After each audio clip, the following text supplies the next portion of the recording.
Welcome everyone to this incredible talk to talk about this movie, Torrent 1926, with Kamran Pasha, who is a screenwriter, actually works in Hollywood, so he can also impart some wisdom to us about the inner workings and behind the scenes things that we kind of always wondered about. Carmen, can you tell us a little bit more about what you do and just your place in this whole scheme of things? Sure.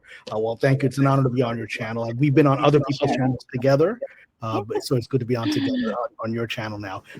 And you have such a wonderful focus because I myself am an old timey sort of guy, and I feel the past can often be greater than the present, and I think today's movie we're going to talk about is an example of that.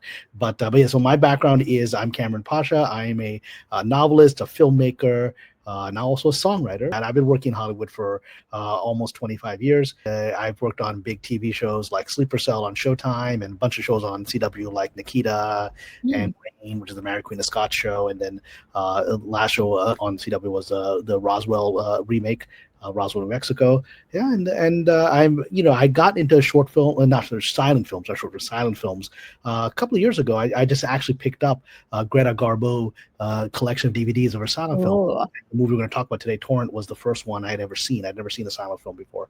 Except there was the artist, there was some modern efforts at silent filmmaking, right, that were made in contemporary times, but we're talking about the classic era when this was the only form of filmmaking that existed, and I was just mesmerized that this is at the magic of the art form, and the incredible actors that they had, particularly Ms. Garbo, who we're going to talk about a lot today, who's just one of a kind, and I think just really introduced her to Hollywood. This is her first Hollywood movie. And so we're going to talk about that today. I was able to do a little research about her life in general. This movie wasn't on my radar.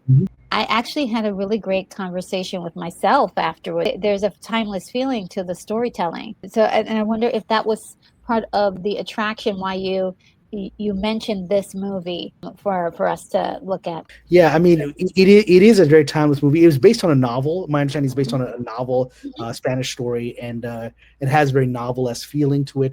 But what's interesting is because we're going to go through the movie, but because there's no dialogue, they have play cards which tell you some important story points. But what's interesting is normally the play cards in these kind of films are just points of dialogue that they want to make sure you understand what's happening in the story. But in this case, there's often like philosophical musings around the nature of life that appear in play cards. So nobody's actually saying them. But it's like the filmmaker is presenting these musings about the nature of tragedy and all this stuff. So it's very profound. It's a very profound film. And really, if people haven't watched it, it is available on YouTube for free. It's out in the public domain. And it's really, really worth watching. You become hypnotized. It really is. Yeah, it really is. I was smiling by the end, just like, wow, this was a good one. This is a great picture of her in her heyday. Greta Garbo, born in 1905 and died in 1990. And she retired very, very young. She is a star, a true Hollywood star, because she's one of the very, very few that transitioned from silent films into the talkie era and was a star in the talkie era. In fact, the first movie she made, that was the actual title, Garbo Talks, right? Because people were so excited to hear Greta Garbo actually speak with her voice. I don't think they realized she was Swedish, and they were startled that she has a Swedish voice, right? Yes. Swedish. Yes. But did she transition? And then at the very height of her fame, with only just maybe a dozen movies, the very height of her fame, she just retired and disappeared to New York City and was very private. Like, she died in 1990. I grew up in New York, and even as a kid, I grew up in the 70s and 80s and 90s. And as a kid, there was always this thing of there was the Greta Garbo hunt. People would always be like, like trying to look out Greta Garbo in the subway or walking down the street, because she was just a person, but she was very private, and people would be, well, wait a minute, was that Greta Garbo hanging on the strap at the train, right? And it would become, before we had these online forums, it would still be a matter of public talk, like the gossip columns, whatever. Greta Garbo was seen, walking down the Central Park West or whatever. That's how mysterious she was, that people, for all those decades were looking for her, even in the middle of a city like New York City. Yes, and she was one of the few actors that I think, like, the solid, like Betty Davis was Mhm. like in awe of her. Yeah. Like that's hard to do, to get Betty Davis to respect you as an actor. We talked about her making the transition from silent movies to what they then called talkies, which when they discovered how to figure out to put sound along with the movies, which seems relatively easy now. We have all this technology to our beck and call, but back then it was a struggle for them to figure out how to match up the sound and silent films together. And with that transition from now you're silent stars of that era, and now making the transition to the talking movies, they weren't all accepted. And she made it through that time period, which is a huge feat. Only a few actors were able to do such a thing. So that tells you that not only you get this really incredible acting with just her body language in the silent movies, Yeah, but once and we her face is so expressive. You know, Yes. you mentioned Betty Davis. Betty Davis gave a quote of because Betty Davis saw her as a young woman just watching silent films and was just Yes. was blown away by her and wanted to become an actress. And when asked about her, she said, "I don't have any words to describe her acting. It's like there's diamonds in every pore of her skin, right? It just Yeah. when she's on, she just exudes light. And when you see her, like when we get to this film, the moment she appears, Mhm. it's another movie. I mean, she appears in the first 5 minutes, but Hmm. it's there's two movies in Torrent. There's the movie where she's on screen and the movie where she's not on screen. Because the moment she's on screen, you can't look at anybody else. Yes. Yes. She's gorgeous. High cheekbones, incredible jawline, beautiful eyes, and it just all expresses itself in this black and white format, which is very difficult to do. As a young girl, this is her as a young girl, and even still, there you can see she's really is so very beautiful. Um, and She has this ethereal look to her. There's something ethereal, otherworldly, almost elfin to her, right? Yes, Even yes. in Look, this I mean, childhood photo, that you y- just there were, there's a few people like that. Like Marilyn Monroe had that, where every photo she just stands out. Even if you look at photos of her mm, as a child, you look at photos yes, of her at elementary school of 40 people, 40 students, you'll instantly see her. Third row yes, back, your brain goes right to it because she stands out. And the same thing I think with Greta. Costa Berling's saga, the saga of Costa Berling. So it's like an epic film in mhm, 1924. She was born in what 1905. So we're yes, looking at a 19-year-old girl who was getting her break as a star. yes. And this is essentially, she went from this Swedish film straight to Hollywood to the movie we're going to talk about, Torrent, right? But Yes, yes, this movie wasn't known in America. Torrent is the mhm, movie that got her known in Hollywood. yes. She got the attention of Louis B. Mayer, Right. who was the chief executive of Metro Goldwyn Mayer. We know affectionately as MGM, and he was very impressed with her, and immediately announced that he really thought he could do something with her as far as making her. And you can see in these younger photos that she just has the it factor. And then we get to Torrent. Yes. And this poster, there's quite a few posters of this movie, and I'm a bit of I wouldn't say a poster nerd, but a poster lover. And back in the 30s and 20s, you have to really sell these movies. And this looks like something you just have to see. It was based on a novel by Vicente Blasco Ibanez. It also co-stars Ricardo Cortez as well. Plays sort of the Spanish lover here, but he was like a nice Jewish boy from Brooklyn, right? Really? He really Interesting. sells. They all sell being in Spain at the turn of the century. All the Oh, iconic sells that, but I don't think any of them were. yes, yes. I mean, he did a great job of doing that. And he plays John Raphael Brule, and she plays Leonora Moreno, later on also known as the La Bruna. So this is the first card that comes up. So they're in Valencia, Spain, and I was reading this and I was just, wow, this is really like they didn't have to go as far as to make it pretty, but this is some pretty writing here. Yeah, I mean, it's there's not a lot of screenwriting. There's a story, right? But the actual physical words, there's not a lot of them on the screen in these cards, but they're very memorable. What's also interesting, we're going to get some cards, is that when the first time a character is introduced, they put the name of the actor or actress on the card, which I don't know how common it was, but it was in this film. Yes, they did that. I noticed because I was saying, like, oh, did they mean the character or the actual person? But yes, this is to just set the scene. Now, and I do believe that this is a combination of a matte painting and actual person at a set. But and I love this kind of stuff. I love the old matte paintings because this is the world we're still transitioning from stage to stage and theater to silent films, and so they're bringing all of those talented painters and people who make backgrounds for stage into the films here, and you can tell, but at the same time it creates a sort of magical feel to it. Silent films very much have this sense of being taken into another time. So I like that it's very clearly a beautiful matte painting because it's all like a part of a dream. That's what a silent film feels like, a dream. Yes, and I mean, as far as to be able to do all, to go to all the places, not all of the advances that we have, that we even had, like even in the 80s, was available to a lot of these creators, but they had to do things the best way they knew how, and this is definitely a great example of it. And there's so many like fantasy 1930s movies where they do things like this as well, which I absolutely love. And it says here, Lenora's prayers are simple, that Don Raphael Bruhl would that day pass her way. And so this is when she first appears. They've had a couple of scenes of her family. Her father's a barber, right? And her mother's a simple woman.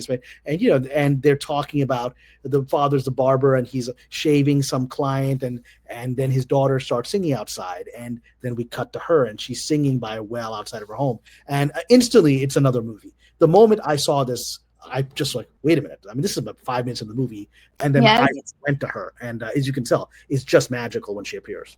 She does, and behind her, which they're sparkling almost like stars, are the orange blossoms, in which they're threaded throughout the entire story. Even in the first card, we have a mention of the orange blossoms, which I think is a beautiful detail. There's her father training her to be a better singer. Yeah, he's like a voice coach. He wants her to, she already has a lovely voice, but he's like, you can be better. And he comes out, he's like in the middle of shaving some poor guy, comes out and starts. I love that because it shows that she's not quite there yet. She has a few more hurdles to get to where she needs to be, and he's there to guide her. I think that's another little thing that I like about the character development. She's not a perfect person. Not at all. I mean, she's a complex human being, even from the very beginning, right? I mean, this is not an idealized love story in any way, shape, or form. These are people these are lovers who have deep failings who still love each other. I love that. Yes, this lady, she's. I would say that the adversary of the movie. Yes, the villain, if you will. And let's see, she's the mother of the nobleman that Leonora, played by Greta Garbo, is in love with. Yes, Donna Bernanda Bruhl. And she's being played by Martha Matta very well, I must add. When she shows up, there is an imposing feeling, or a feeling of intimidation she brings to the scene, and she brings bad news that the house is going to be taken from them, and they have to leave under the stipulation that the mother can stay to work in the house. Right. And it's pretty brutal because she basically only does this because she does not want Lenora to be anywhere near her son. That's very. This is a universal story. The overly controlling mother who doesn't like the girl that's getting between her and her son. She wants her son to marry of the right social status. This is a simple village girl, right? Yes. And so this is a very archetypal story. It happens in every Mhm. culture. It happens in Pakistan. It happens in Mexico. It happens in America today, right? I mean, Yes. it's still a universal story. Relatable to we all kind of know. And it says but the heartless banker who advanced the money demands that you be put out of your home. So she doesn't really take full responsibility for it. Somebody else is Yeah. doing. Well, So they actually have a conversation. He has a conversation with like a driver. Who's like, tell them the banker story, right? Because that way it gets it off your back. I didn't catch that. I didn't catch that. Okay. And then we have the two lovers who are secretly meeting by the orange blossoms. We get this almost proposal from Don. Yeah, that he's going to come and he's going to take her away from this world and rescue her. And and he has the resources to do it. He's the rich boy in town, right? Yes. And at this stage, it's a very sincere love. He appears sincere in his promise. Yes, he does, and that's where, like even for the first time, we're seeing these lovebirds. We're seeing this innocent love, and so he's trust me, Lenora. When I can win my mother's consent, we will go to the priest, and she gives him kind of a look, like, yeah, right. She kind of knows, like this might not go down, but she still trusts him and believes in him at this point. We get the bad news. She's got to leave. The father says this is a great opportunity for them to use now Lenora's voice to make their fortune. Which is, then I'll get to Paris and Leonora's voice will make our fortunes. So she sends Don Raphael a note to let him know that he needs to come scoop her up. She doesn't want to go to Paris. She wants to be with him. Yes. Okay. And this is the beautiful innocence, like the most innocent, I would say, in her entire life, because she really does want a simple life with this man. He gets a note and he's ready to go. He's going to go and make do on his promise, but his mother intervenes, and she really puts the guilt on him. Like, I'm not sure if this is the one where she threatens that she's going to die or something, or he's going to. I think that's a threat that keeps wavering throughout the movie. That basically, it's a little dramatic, like it's like you're going to put your mother to your grave if you go with this girl. But right at this point, she's just shaming him. It is implied that this girl is beneath you, and how can you embarrass your mother like this? And then the threats will get bigger and bigger as he persists in this infatuation or love or pursuit. Yes, and it's really interesting because you think he is going to definitely disobey his mother and go for his love, but he doesn't, and that's what really breaks your heart. Yeah, in many ways, he's a weak man, right? He's a handsome man, but he's a very weak man. That's kind of his character flaw throughout this film, is that he's very much a mama's boy, and he's unable to cut these apron strings at all. Yeah. It's sad because you almost think like, oh, it's not his fault, but he is making a decision. Yeah, he makes choices throughout. That's the thing is, it's I take care of my mother. I'm very close to my mother, so I understand. It can be challenging because they have different goals for you that sometimes that you have, right, as a parent and child. But even as I take care of my mother, I establish my boundaries as to what's important to me, right? Because otherwise you lose yourself, and then you end up resenting your parent, right? And so and this is what he ends up. He ends up becoming resenting or enslaving himself to her, but he can't get out of it. Yeah, it's so sad. Then in a curtain of gray, years behind it, Moreno vanished. From it emerged a new star, La Bruna, the idol of Paris. So now we've cut forward several years. The story just cuts forward several years, where she's gone from being this village girl in Valencia to in Paris. She's already become a major singer under this stage name, La Bruna, like Lady Gaga as a stage name for Stephanie, right? Yes, So Leonora is not known to the general public. She is La Bruna in the same way that, the world doesn't know Norma Jean, they know Marilyn Monroe, right? It's a stage. We've jumped forward in story, and now she's already famous. She's famous, and he's going to be an official. He's been elected to Yeah. mayor. So he's risen up Yes. in his community. He's prominent. She's becoming like a global figure. However, she's on a whole other Yes. level under this name, under this pseudonym. Yeah, so nobody from the village really knows it's her necessarily. And he has moved on to politics, just like his mother wanted him to. His mother's choice, the gentle Remedios, heiress to the Port King. This is him courting very heavily this girl Remedios. And it's like, I'm like, wait a minute, I thought you were in love with the. Again, he's established as someone who to make his mother happy and to be frank, to his own ambitions, right? Yes. I think he hides behind his mother, his own. Ooh. She becomes the excuse for what he wants to do or what he pretends he can't do, right? That's his character flaw, because I think this is who he is, right? And so he's romancing this other woman who is from the the daughter of a prominent businessman, the hog king of the area, right? Well, there's some really funny scenes of him being obsessed with his pigs and whatever. Yes, he's really upset. Daughter, right? And from a politician's point of view, marrying the rich, powerful person's daughter is helpful to his ambitions. So he's there, and the girl that he romance and is gone now. Lenore's gone. As far as she's gone away. He doesn't know what happened to her, and he's moved on with his life. And otherwise, I think would be none the wiser that she was even out there if circumstances didn't lead them to reunite. And so this is sort of his new life now. And meanwhile, this was her father saying, "Don't give in to a man before you marry him." And I think there's another piece where he says, "And don't even give in to him when you do marry him." Yeah, and it's funny. It's like the next line on the screen. It's very comical. He's like, "Don't give in to him before you marry." Okay, that's understandable. And even after you marry, don't give in to him. It's like, all right, okay. Being a real protective father there. So yeah. Yes.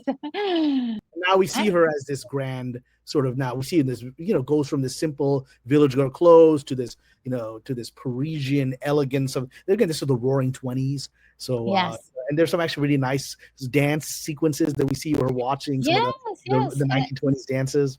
When you see Greta Garbo in this scene, though, you see her face movements. It's just like, wow, she's doing some incredible acting. She's going like to eyebrow queen. I mean, she acted a lot with her eyebrows. Just the lifting and moving of her eyebrows was so effective in this film, just to get across her emotions. Yes, it's just so beautiful to watch, and you're just sort of mesmerized. Like what is going on in her mind is also what you're thinking when she's doing all of these facial expressions, and you can almost imagine what they might be. And this man starts singing a song about home. Yeah. And it moves her to go up to him and give him a piece of jewelry, which this is completely something you don't do. And she was also... And also, it appears, I mean, the thing is, I can't tell if this is actually a black man or a white man in blackface. I can't tell, right? It's not clear to me from this video because, I'm Good point. but it appears to be a black man in France. It looks authentic, yeah. So there's even in the 20s, there's obviously certain racial implications because she gets up and gets onto the stage and gives him this jewelry, and like her date comes up. He's quite mortified that you're making a big scene. I mean, she's a star. I mean, but he's really mortified is about her talking to this man, probably because of his ethnicity and his social status compared to her, that she's equalized them, which also establishes her character.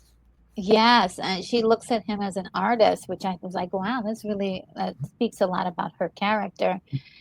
And then she's inspired to go home. And maybe it's just she just wants to see her family or to revisit her old town, but she decides I gotta go home, and that's exactly what she does. And so the great prima donna came home like the tail of a comet. Her retinue streamed out behind.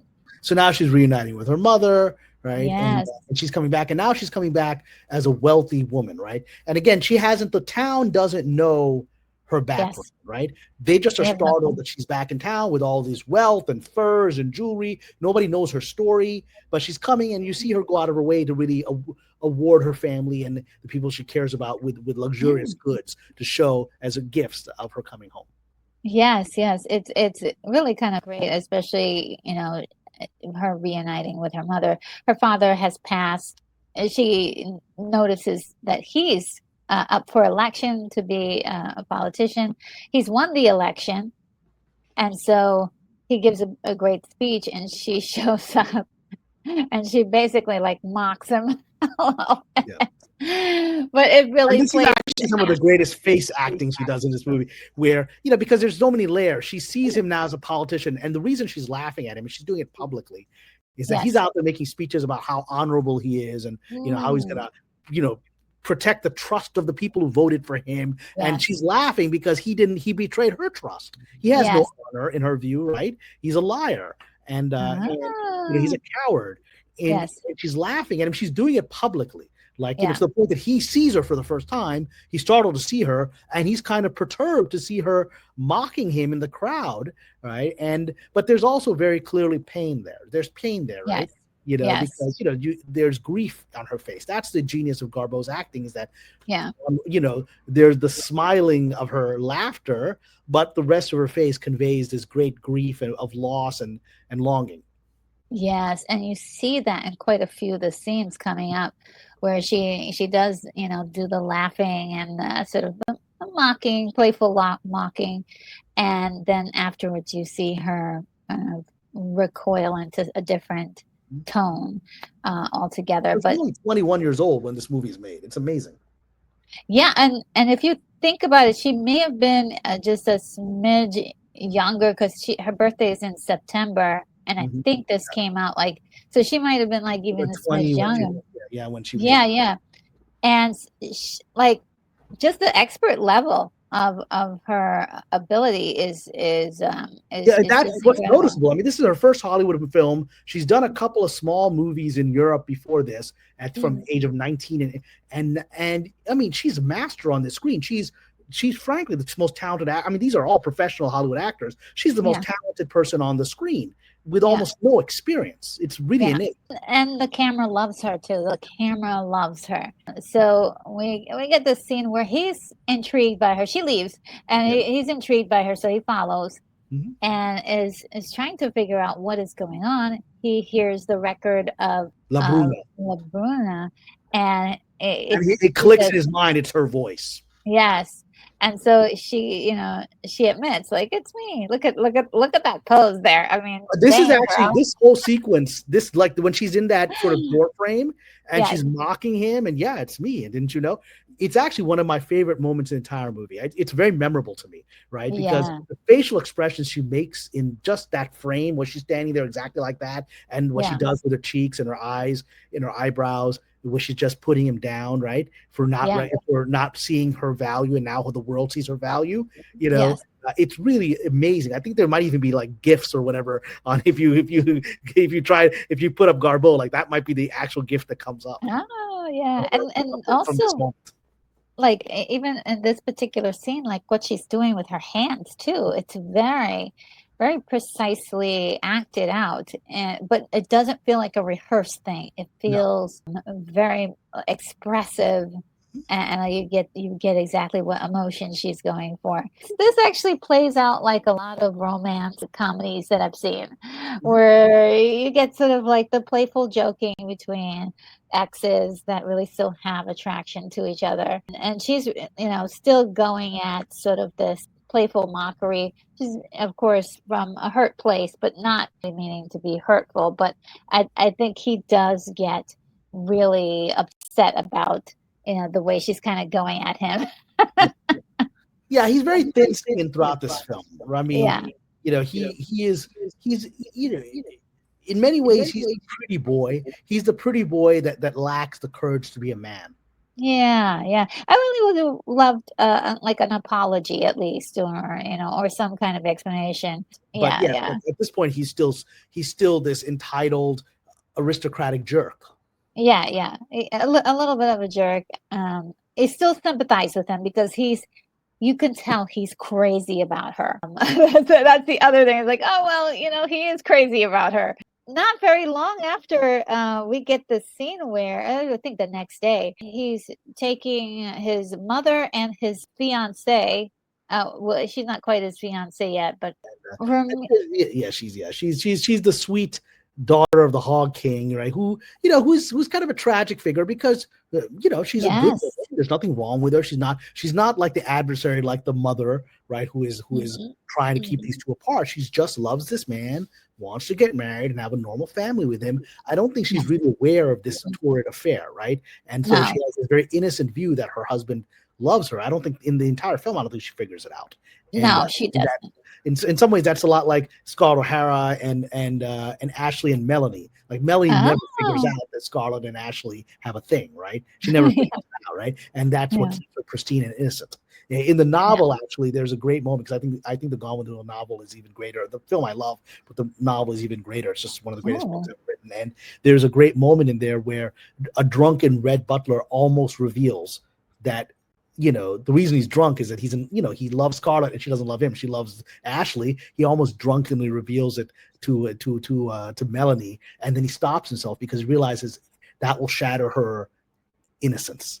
Like she needs to believe everyone around her is good. And if she understood that her husband has been having at least an emotional affair with her best friend, it would shatter her to a point where she wouldn't be able to recover. So he silences himself. And this character, she literally doesn't see what's happening around her. So right. You're so right. And that's why I like you like her by the end. Like you still like her. She never does play that. It would have been easier to do this, to play this manipulative, like scheming kind of person. She likes the mom. She wants to please the mom, but she also is respectful. A lot of the things that happen between her and Raphael is his doing. So he's the one that's like taking him out for a boating ride. And he says, oh, well, I just want to stop and get some orange blossoms. Well, guess who's close to the orange blossoms? I mean, the orange blossoms is a consistent theme throughout this movie that represents her home used to have an orange tree kind of thing, right? Yes. So he knows what he's doing. He's going. And the mom knows. The mom knows what he's getting up the boat for, and the mom is Yeah, the mom's like, I'm watching you. And so he hears this music. They put this little thing here with the music bars on and what she's singing, right? And it's interesting lyrics. If you love me not, I'll love you. If I love you, then beware. It's like this doomed lover who, she is forever doomed to unrequited love. Either people love her and she can't return it, or she loves them and it can't be returned. Yes. I love it. And we get this beautiful shot of her playing at the piano. I've always wondered if she actually knew how to play the piano she was playing the guitar before and playing the. She was like an artistic prodigy as a child. I think played very well. Yeah. And so he's looking at her. What I couldn't capture here was her response in finding him there, which is really a very naturalistic but modern kind of body language she does. Like, you're there, it's very interesting to see this kind of acting because I think when you think of the stage or you think of silent film, sometimes you can think of like people really overacting and really going for it, and she's doing a kind of acting that's body language driven, but in sort of a naturalistic way. Yeah, it's never over the top.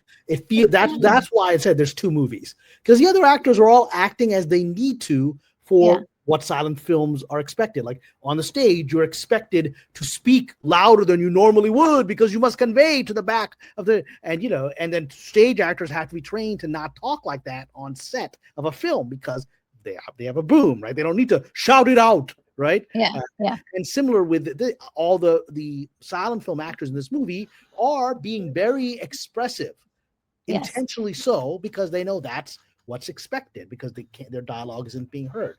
She's just in the moment. That's why it's so magical, is that her body is very fluid and moves, but it's never feels stagey in any way, shape, or form. It's what a person would do who is expressing intense emotion. Oh, yes. and of course the orange blossoms glittering in the background. They have a lot of Come kisses in together. this movie. This lucky bastard. This I bastard. know. Screw you, man.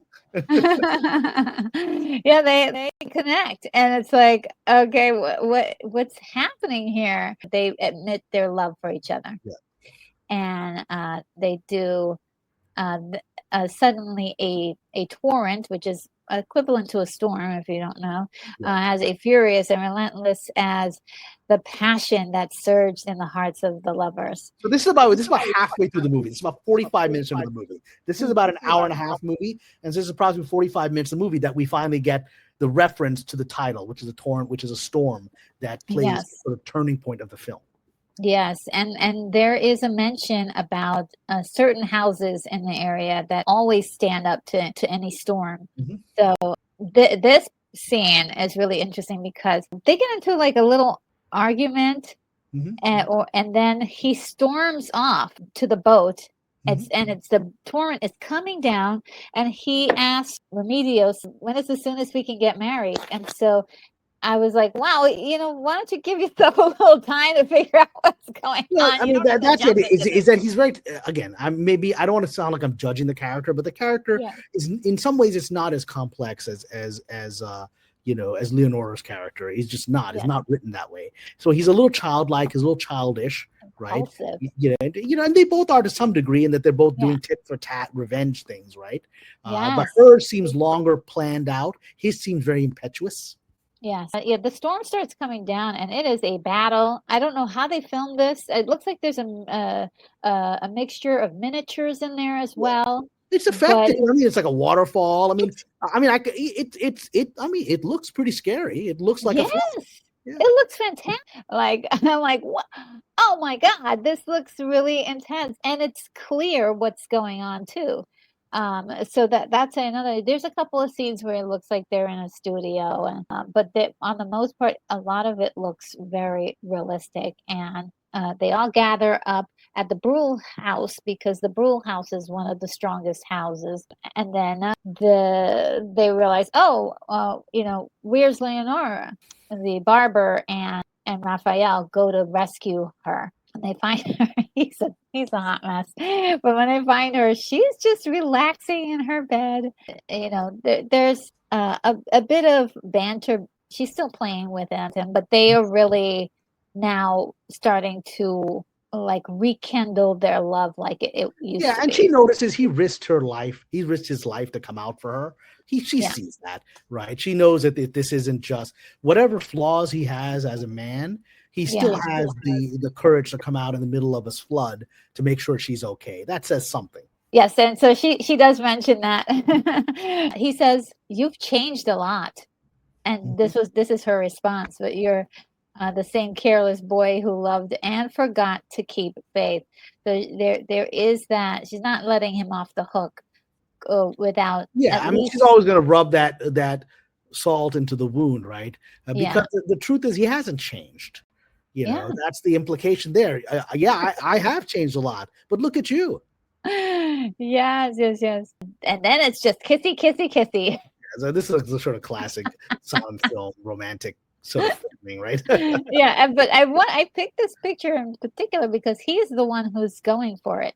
Even after just declaring to Remedios that he really wants to get this wedding together, he runs to kind of initiates this romance again. She's still having a hard time dealing with his lack of action. Mm-hmm. There is this matrimony ceremony that it's not quite the wedding, but it's like a precursor. He's not having a great time. He's just completely. That's a perfect word for it. And his future bride says, "Oh, this is the cloth that I'll wear on my wedding night," and he's like not even paying attention. She's just like, he does not care because his mind is solely on Leonora. And do not think that the mom is not watching all of this closely. She knows. So this is very. I love that they put a scene like this so you can really get a grasp of that. He's back to Leonora. and this time they're really It's like really it's a passionate connection. This is a very, very romantic vibe sequence in the film. The way it's shot, the closeness of it, it's very erotic. yes, it's something that they cannot get away from it.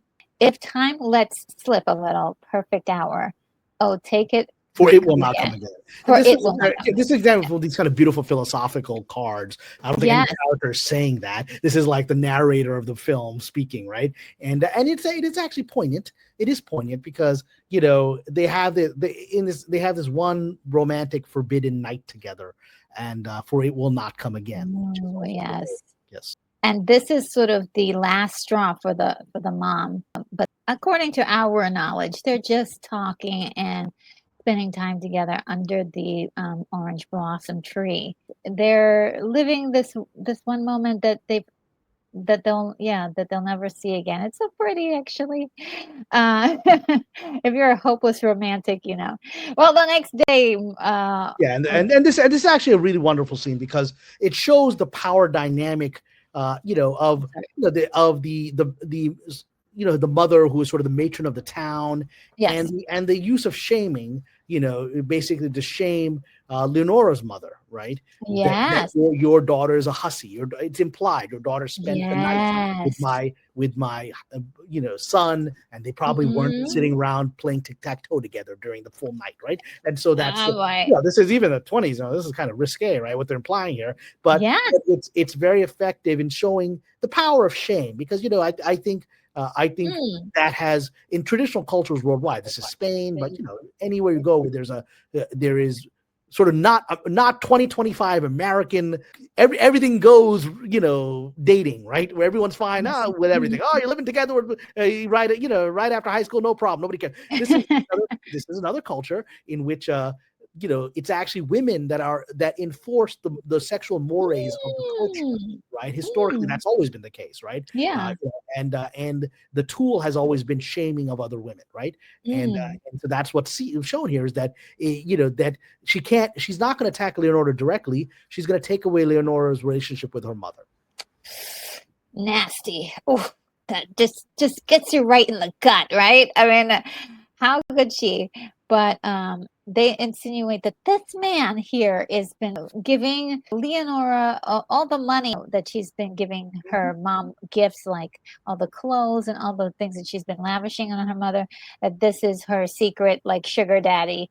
True. So scandalous, right? Yeah, exactly. And it's not exactly clear to me that the mom knows who she is, right? That she has this. I mean, maybe I missed that part of the movie, but I don't. No I don't one recall knows. seeing a moment where only he figured it out. No one. The Yeah, mom just knows somehow my daughter has this money, and I'm not going to ask any questions, right? exactly. But now that part of the shame is because the mother could respond saying, "You have no idea. My daughter is, if her mother knew, the mother could even respond, my daughter is above your son. My daughter is a global star, Yes, but she yes, doesn't have that information apparently. So she's just shamed, with the yeah, implication being that her daughter is essentially, a kept woman who's getting her exactly. wealth is from other men, not from her own earnings. Yes, it's so nasty, and it's really interesting to know. Like we did get the clues along the way that no one else really knows. Basically, she didn't want everybody to know that she was the superstar. Yeah. So yeah, that was really when she comes back home and her mom pretty much disowns her. It's such a hard scene to watch because you know that this woman loves her daughter, but doesn't want to carry around the shame of what was implied. And so she's like, "Don't even touch me." That's just so horrifying. Yeah, Like, a oh, mom for sure. Because again, this implication is my daughter is unchaste, which is a big deal in a culture like this, right? yes, And yes. so you just get away from you, harlot, which is very heartbreaking. Ah, it is. And so she's now cornered into a life. She has to leave home and never come back. She has to completely be separated from her family. And so that's heartbreaking. And look, you can see that heartbreak on her face. Like how do you like as an actor, how do you put that on your face? Mhm. I mean, Just yeah, it's just again because this is she isn't vulnerable through much of this film. She's very good at hiding her pain, and we can tell she's in pain because she hides it behind laughter and smiles and mockery. But this is a moment of pure vulnerability and this is example of why Garbo is a star. I mean, I was reading that the New York Times review of this film was that this woman literally had. I mean, they'd never heard of her, and they said this woman Greta Garbo has the entire package. Like it has everything: beauty, brains, and charisma. And this is it's moments like this that give her the entire package. That she isn't. She could just be the woman that can play the haughty woman, but she has full range here. Oh, it's wonderful to watch. Absolutely riveting performance. And she sends Raphael a note saying, you know, hey, I'm leaving town. It's enough to get him excited. He comes after her. And what's interesting is I just realized this. The note says, "I will not come between a man and his mother." Right? His mother, yes. But that's I suddenly realized the implication is the way that your mother came in between me and my mother. That's the implication. That's not. That's not stated. It's there. Yes. Okay. Yes. Oh, that is such a great detail. That is wonderful that you pointed that out, because I always thought that was you know, she was trying to give him the space to figure that out, but no, she's just like she was trying to say that. That's so great. I love that. That these little things that, you know, that they flash on the screen, they matter. But he chases after her, and he's like, he wants to be with her. His fiance is like waiting for him at home, and he has, you know, just said, hey, I'm gonna leave that and be with my one true love. You think that would have worked? It gets stopped by, I believe this guy is his father. No, I don't think it's his father. It's his, or his father is deceased. His father. Oh, okay. I think this is like a friend of the family, because I was like, who the hell is this guy? He just shows up. Yeah. I've seen this guy before, right? But you know, he's like hand comes into the picture, like he grabs like flower, you know, that he's taking to Leonora, and it's like he's donned something or another, and I think he's like, you know, another, you know, local feudal lord of Spain that's like, you know, he's trying to remind him of his social status and his obligations to his mother. Yes. You know, she's waiting for him to come back, and so they could be with each other finally after all this time. There's going to be their second chance at love, and this guy is like, you're going to kill your poor mom. Yeah, you know, it's emotional blackmail, but again, it's emotional blackmail works on this guy because part of him is like that guy. The reality is look at their hats. He is one of the dons. He's one of the dons.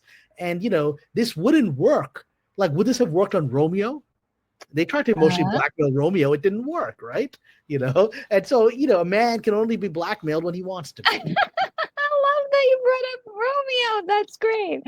And this is Lenora trying to ask one of her influential friends, he's just a friend, can you poor guy, he doesn't want to be just a friend, but he's kind of trapped there. He's like, okay, I'll help you. In a silent film. I know. And she's like, can you please help my the other guy I'm in love with? And he's like, all right, fine, whatever, what advice you need. Yes. I mean, it's so cool, but because you get to see that she's believing at this point in love again, and that she's really making that effort. She wants this to be a success for him. He's walking away from a lot. She patiently waits for him, and the guy is like, yeah, you know, well, I can hook that up for you. Then she gets the letter and basically saying that he is not coming. She pretty much almost, I think she faints, I think, if memory is. Can I now interject perspective? We've talked about the friend zone guy here, because, you know, she's established. She's had other lovers. She's you know, she's an elegant Parisian woman now. It's not like she's celibate, but, you know, but all these guys are basically her hanger-ons, right? She has this whole, and there's like royalty that's hanging on.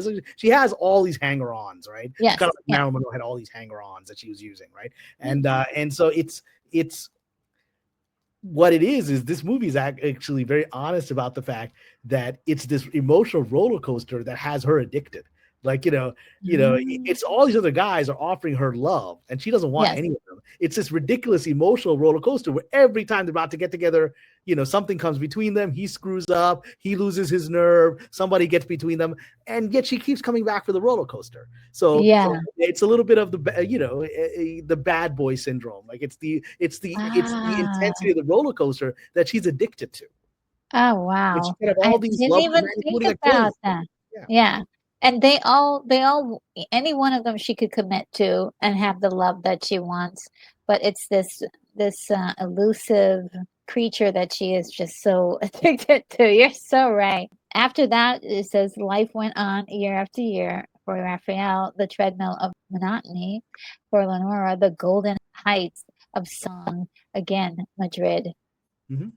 And she's playing Carmen, which is notoriously a woman that is a little bit salacious, if you will, has Yeah, a yeah. salacious. Well, that's now her embracing her sexual aggressiveness now in the face of this of him betraying her yet again.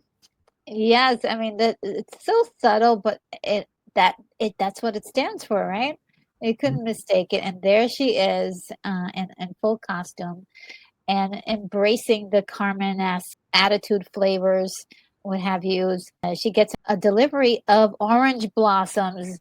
And I myself, when I saw that, I like grabbed my face, like, oh my God, it's him. And this is his note. Through all these years, I've been chained to duty, but your memory has never faded. And I don't know if can you Never read that faded. next? Let me see you for a moment. All right. Okay, And so again, Raphael. this is the next stage of the roller coaster, right? I Yes, mean, yes. the guy just can't let it go, right? And she's You addicted to can. it because she can't say no to him either. So yeah. Yes, yes, it's so crazy. When she sees him, she's like, who's this? And now this is established. This is some years later, right? This Yes, is yeah. probably like at least 10 years later, right?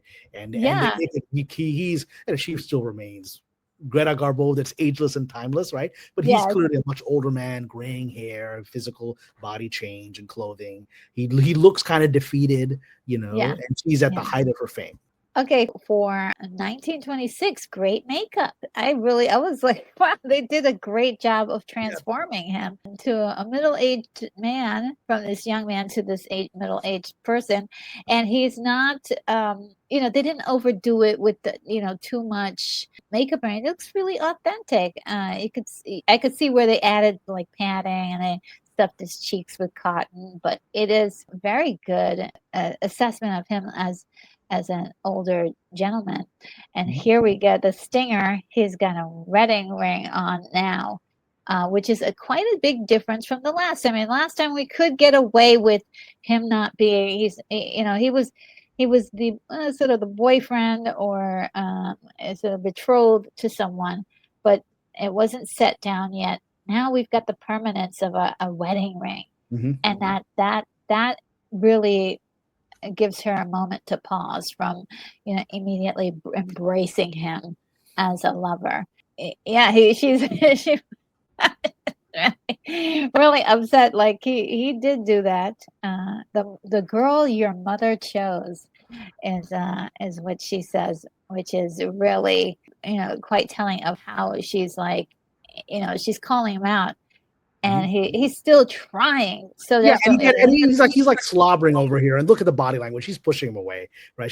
Yes, She is really kind of actually had it now that she sees the wedding ring, and she realizes, how he's got a wife and a bunch of kids, right? She even like counts them off, like 1, 2, 3, how many? Right? And this is where she's like, nah, I'm kind of done. it's so interesting because this really speaks of her moral compass, because perhaps she could have just gone with it because he's married man. What does she have to lose by spending time with him? But she's not going to do that, and I love this. Yeah, I love this. This is a very memorable frame, right? Yes, yeah. She's don't be absurd. Would you have me rob a trusting wife of her husband, children of their father? And I was like, wow, she nailed it. And it just felt so true. As many things as you may be able to call her in her life, and the things that she's she's probably done. She's not a person who is going to take a husband away from a wife. I mean, does that make sense? Yeah, she's not going to take a husband away from a wife, and she's not going to take a father away from his children. They part ways. They truly part ways this time. I would say the other two times it was her trusting him, and he was the one to make the decisions. In many ways, he was trapped to make those decisions, but still he made those decisions. But the last one was such the right call to say, no, I can't go through with even this as an idea or premise, and just cut that off. Finally, we get him coming back. He looks really defeated when he walks through that door. Yeah, it's this sweet moment where his loving wife says, "Come look at our beautiful children sleeping, these angelic children sleeping," and he's like doesn't care. I mean, this actually made me really dislike him because it's not these kids' fault that you're this emotional weakling, right? And yes. And even now you're chasing a woman long after years later. It's like, this is your obsession, man. And she's moved on. She has moved on. It's clear. She tells you no. Finally, she tells you no, right? Yeah. She finally has the self-respect to say, I'm off the merry-go-round, right? And he's kind of like pathetic in this scene. And I do love this moment. Right above the children is the picture of mom, who has passed on by now, but she's still influencing his life, and he could still feel the impact of her doing and her wishes. Yeah, that's actually a great moment to see. She handing over him, but again, to me, she's just the excuse. She's just the excuse. He is his mother's son. That's who he is. She wouldn't have had the power over him except that he gave it to her. Because ultimately, she gives him the way out so he can continue to being the coward that he is. Yes, I love that. So this is the creepy part. I was just like, what's happening here? So the wife takes him to the living room, and they sit down. Well, I guess it shows that she's so devoted to him, like a puppy dog, right? Well, that part. Yeah, and that part wasn't really so weird. Her taking off his shoes and putting her. I thought that was really nice, but I thought it was kind of creepy where the way he kind of pets her, and then he kind of looks at her, and you get the idea that maybe he's imagining that she's actually Leonora. You know what I mean? It just had this weird. Yeah, he's living in a fantasy world. That's why his little dream-like smile there, right? Yes, and I thought that was the creepy thing to me, because before then he was still like kind of not happy, and then until he went off into this like imaginary world. Yeah, just a little strange there. He's got to move forward. You can't keep on going backwards, but unfortunately, he does all of this without actual love. Now, his wife, I think, really cares for him and the family, and I think it looks like she loves him. And she's the way she's caring after him when he comes to the door, she greets him and everything. So it's kind of sad that he's emotionally unavailable to see how good he's got it. Yeah, but this is a really great ending. To me, this is just because we're talking about what this implies, the weird implications it has for the actress's life, right? Because she's here all alone, and he may not appreciate it, but he's got his family and he's got his kids, he's got a legacy and all of that's going to outlast him. And here she is, beloved by everyone, but alone. Alone, yeah. She doesn't look happy about it, because really an acting moment, yeah. Yeah, they say like she has everything that it seems like she has everything she wants. She should be happy. That's the last line of the film. Yeah. It's an onlooker who's seeing her get on board her car, her luxury car, while crowds surround her, right? And they're trying to get her autograph and everything. And some admiring woman saying, looks like she has everything she's ever wanted.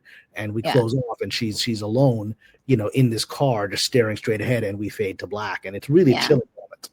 Yeah, she looks miserable, but I mean, it's Greta Garbo. She looks beautiful while she's looking miserable. Well, that's it. She's this, that's the whole point, is that, it's Greta Garbo. She has everything. She's a queen, right? Yes. But she's a Yes. queen all by herself. Yeah. Yeah. And these are just a list of some other movies that Greta Garbo was in. The next one that she was in was Flesh and the Devil, where she starred with John Gilbert, and they had a long affair. Yeah, so She almost that's the analogy that I wanted to give, because this is her first okay. Hollywood movie, Yeah. and what's interesting is there's so many themes of her real life, because she doesn't know the journey that's ahead of her unless she was psychic, right? She doesn't know. She's just been introduced to Hollywood. No one knows who she is, and she has this explosive premiere. This movie was a massive profit for MGM, right? And they made a lot of Yes. I think it made like a third of its budget back, right? So in profit, right? And so Yes. Yes. budget plus another third, right? And so it did very well. And then then she had this very famous public romance with her co-star in several of her movies, Flesh and the Devil, Women's Affairs, Serious Lady. I think he was also in Queen Christina, but some of her sound films as well. Yes. And so he's a very handsome guy. John Gilbert was one of the great classic silent film actors. I don't know if you saw the movie Babylon. No. But the character, the Brad Pitt's character plays a silent film actor who isn't able to transition into the talkies, Yes. right? And ends up going into severe depression, is essentially based on John Gilbert, right? Oh. Because look, that movie, I'm a huge fan of the director, Damien Chazelle. I loved La La Land. First Man is one of my favorite movies of all time. I didn't like this film. Maybe it'll grow on me with time, but I didn't like the movie. I thought it was very disjointed and sort of, rambling on when it could have been a very focused movie telling the story of these people that were transitioning from silent films to the modern era. But that aside, the performance, there were some really great performances. Margot Robbie had some great moments, and Brad Pitt had some great moments in there. And so Brad Pitt is really essentially apparently modeling himself on John Gilbert. And this was a very passionate, very famous affair. I think there's stories of they're about to get married, and Garbo left him at the last minute, kind of left him at the altar situation. They had that kind of tempestuous affair that she shows in this first movie with Raphael. That it's just on off, together apart, and they're driving each other crazy, and they're crazy without each other, and it goes on and on. And ultimately, she never married. Gilbert had, I think multiple wives, and I think he had several children. And he actually died very young. He died at the age of 38. Yes. He died of a heart attack. Exactly. And, I think he had an alcohol problem as well. And, again, part of it was because he was no longer famous from coming from the silent films. He'd gone from sort of this major leading man to just another guy. He kind of needed to be in a Greta Garbo movie for anyone to notice him, right? So now, again, the power dynamic is flipped, sort of like in the movie where Raphael, Gilbert was the great star, and Greta Garbo was in love with this man that was above her in the sense of stardom as a male. And then it flips. At the end, Greta Garbo is the biggest star in Hollywood, and Gilbert is trying to get into her movies to stay relevant, right? That also can imagine tore them apart. And and she went on. She lived till 1990. He died in the late 30s, right? And so so this is a very tragic thing. I remember seeing an interview with his children. What his daughter said, that my father's romance with Greta Garbo is one of the great love stories of all time, right? Even though she's not the child of that romance, but she still remembers it fondly as a family sort of, part of their legacy, right? That their dad and Aunt Greta had this thing. But then we see that Greta Garbo retires at the age of 36. Right? Yes, 1941. Yeah, exactly. She retires at the age of 36, literally at the height. She's not going down. She's at the height of her fame. And then she just announces, I'm done. And people didn't take it, because often actors, even to this day, will say, this was my last movie, and it's just a PR thing. That was her last movie. She just disappeared. And they're like, wait a minute, there really was your last movie? But the audience is still clamoring for you, and she's gone. She's gone. She's talking to nobody, and she vanishes into a private world in New York City with a beautiful little apartment. Nobody can see her, right? And she has like friends, and there's rumors of her having several relationships with women afterwards. And so but none of them led to any kind of committed. Even her alleged relationships with women didn't lead to long-term things. Those fizzled out as well. and Well, so she was considered the lonely lady. yeah, and she actually said in that she really enjoyed being alone. That was, you know, her preferred state. But it seemed like she was also, there was a side to her that was very that liked to have fun too. So I think that was also the attractive quotient that a lot of people kind of I believe that she did enjoy her privacy, but yeah. I'm of the opinion that I think that she was a genius in the sense of her own myth, and she realized if she walked away at the height, she would become forever an icon. And she did it. I mean, she's forever an icon, right? You don't have the thing of watching Greta Garbo age in her films until she's driving Miss Daisy, right? You don't have this, she just becomes another actress. You have her leaving at the height of her fame, at the height of her youth and beauty, right? And then disappearing. I think part of her, in just her genius of stagecraft, understood that the character of Greta Garbo that she had created was a character that would become legendary if she disappeared. And it worked. Yeah, and it's so true, because I do believe she was given some other roles that she was going to participate in, but she was just not interested in continuing on if things didn't seem right to her.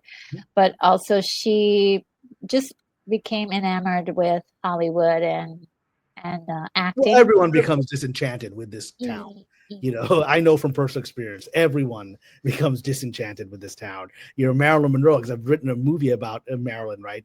And I mean, at the end, in her final year of her life, I mean, not only was she disillusioned by Hollywood, because she left a loving marriage to go to Hollywood. That's the point of my movie, is that she had this very loving marriage to a sailor, Jim Dougherty, who loved her and cherished her and protected her the only time in her entire life she had any stability. And she left him for fame. And then she ended up one abusive relationship after the other. And I believe in the last year of her life, she regretted all of it. I personally believe Marilyn Monroe regretted becoming Marilyn Monroe. I think she regretted leaving the first husband. I think she regretted never going to Hollywood. I believe that in my core, based on all my research on it. I believe she thought the thing that we worship her for was a mistake. She shouldn't have done it, and it killed her. Ultimately, that it led to her death at the age of 36. So think of another person, 36. Garbo vanishes at 36. Marilyn Monroe dies at 36. 36 is a year where a lot of stars kind of reach the end. And this is an example. I know from my own job, I've been in the industry almost 25 years. I came here after I sold my first script and saw my name for the first time on a TV screen. I couldn't believe it, right? Credit on the screen, right? I remember my family watching, we're all cheering. We saw my first episode of a TV show and my name was on screen. And then, all these hopes and dreams. And this town punches you so hard, and it's even worse for an actress because, because suddenly you age out. Suddenly you're not a pretty young girl anymore, right? You can still be, Cary Grant and being the dapper gentleman in his 60s dating a 25-year-old beauty, right? But it's hard for, an actress to do that flip the other way around, at least in the audience. I mean, movies like that get made, but nobody watches them, right? And so it's very painful for actresses to be built up and then torn down literally overnight. So Garbo, I think, walked away at the exact right moment so she wouldn't get torn down. Yes. Yeah, and I think I think we're still talking about it, which means it definitely must have been the right move, because it is that she got her star in 1960. That's one of my favorite pictures of her. I love that picture. I think that's from Queen Christina. I think that's from you. Look at those eyebrows! Like, it's just iconic. She's such a star. Blazer, like she created fashion, like a fashion icon at the same time. Sure. And here's another picture with Gilbert, and now that's the first one, I believe, 1927. Yeah, so basically a year later she meets Gilbert, right? So she's 22, and he's an older man, and you can even this still you can see the real chemistry between them. Oh yeah, and there's more movies with them together. Here's a picture of her in 1935. With all the reporters and everything like clamoring for her. She's like the center of everyone's attention. Yeah, just so hot. And again, she's a little bit older here, but you get that iconic style. Mhm. And it's a little bit different than everybody else. That she's Yeah, no one's dressing like this even at that time. She's creating her own yes, look. yes, absolutely. And even some of the ones where she's got the more masculine Mhm. looking outfits on. She's doing her own thing. And this is her a little bit later on. Again, uh, uh, from what I was reading of different people was that she had a playful side, Sure. which is, and she had a lot of very, very important friendships that she had as, Mhm. I mean, when I'm talking about royalty, that she had close contact with as Just she, like her character, Lenora, yes, who's hanging out with yes, kittens, right? So yeah. yes, absolutely, absolutely. And another last photo of her just for the slideshow. And so, yes, this was fantastic to be able to talk about a silent movie with you. I love silent movies. One of my favorites is Metropolis. Yeah. Just it's just an incredible movie, and you know, Trip to the Moon is another one of my Sure. favorites. That was so ahead of its time. Yeah. So great, and the special effects too that they used back then is really incredible. I love the special effects in this movie as well. And just talking about old Hollywood, Greta Garbo. I really want to do another Well, Greta let's do Garbo. another. Let's do another one of her short films. I mean, the next one she did in 26, right after this, was the Temptress, which I saw, which is another really incredible movie. Okay, Where yes. she plays where she plays like the bad girl in the movie, right? I mean, here Oh, yeah. she plays like literally it's the Temptress, right? And it there's some really remarkable scenes in that. Well, let's make plans to do something with the Temptress in the future, and Mhm. I will have the link to your Patreon. Right, is the best way for people to Yeah, yeah. get contact with from you. So I'll have a link to Cameron's Patreon down in the description of this video. YouTube is actually going to suggest a Mhm. video from you, one of my former older videos. So go ahead and watch that if you want to support the channel. And don't forget to like and comment and all that really cool stuff. And I will see you in the next one of these talks or a live stream. Take care, everybody. Bye, bye, everyone. Bye.